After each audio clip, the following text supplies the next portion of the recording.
السلام علیکم پیارے بچوں، آج ہم پھر سے حاضر ہیں ایک نئی کہاوت کے ساتھ، دریا میں رہنا اور مگرمچھ سے بیر، جس کے معنی ہیں جہاں رہنا وہاں طاقتوروں سے دشمنی مول لینا۔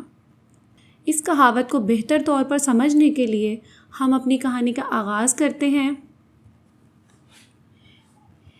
فیصل 5ویں جماعت پاس کرنے کے بعد ایک نئے اسکول میں داخل ہوا۔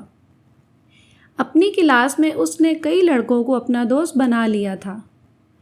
چونکہ فیصل خود بھی بہت اچھے انداز میں سب سے ملتا تھا، اس لیے سب ہی اس کے دوست بن گئے۔ کچھ دنوں کے بعد ان کے اسکول میں ایک نیا لڑکا داخل ہوا۔ وہ 9ویں جماعت میں تھا۔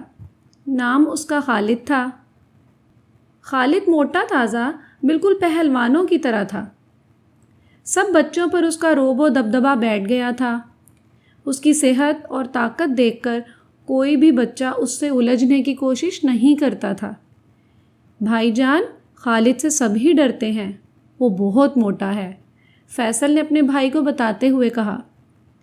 ہاں بھائی، جو طاقتور ہوگا آخر اس سے کون الجھے گا؟